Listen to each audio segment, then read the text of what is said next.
This is the latest at this hour. Sources tell WION that Indian authorities believe that Delhi blast near Red Fort was triggered as the bomber panicked after police action on Faridabad terror module.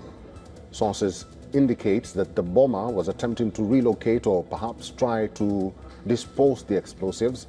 The explosion took place even as the vehicle, the Hyundai i20, was still in motion. Agencies believe a massive attack was averted due to heightened alertness by security agencies across India. While sources are telling WION that Indian authorities believe that the Delhi blast near Red Fort was triggered as the bomber panicked, sources also indicate that the bomber was attempting to relocate or perhaps try to dispose of the explosives. Since no crater was created and no projectiles were used, the device lacked full explosive capacity.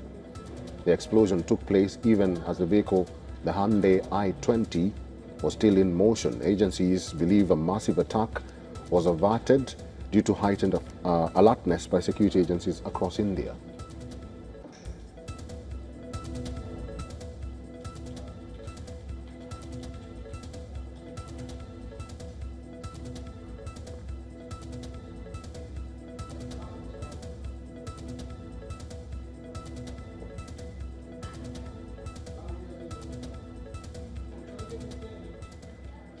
Let's talk to our correspondent, Sidhan Subol, who's following up on this incident that happened on November 10th. Sidhan Subol, according to the investigating authority, they say that the suspect might have panicked, and that's what triggered the bomb or the explosion at the Red Fort.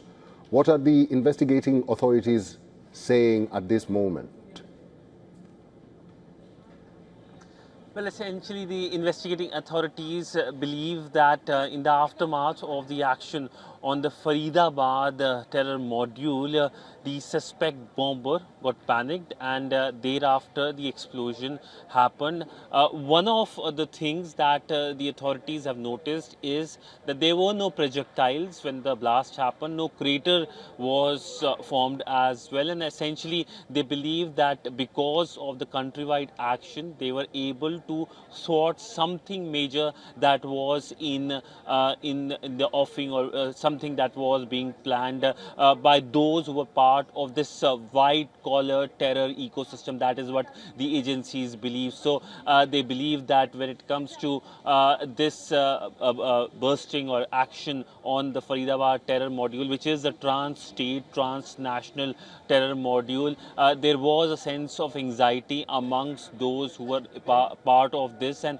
essentially the suspect, the bomber, was fleeing with a large quantity of explosive, perhaps trying to relocate it or perhaps trying to dispose the explosive. And in the panic, while the car was slowly moving just behind me where the explosion site is, the explosion happened, and we know that approximately 9 people have died in the explosion. But let me first also, before I let you go, is the situation on the ground. I'm standing at the location where the blast happened. It's almost exactly 24 hours since the blast happened, and we know that this area has been now cordoned off. That white area, the place where the white sheets have been put, is the place where the investigations are happening and where the explosion happened. And you can see the barricades.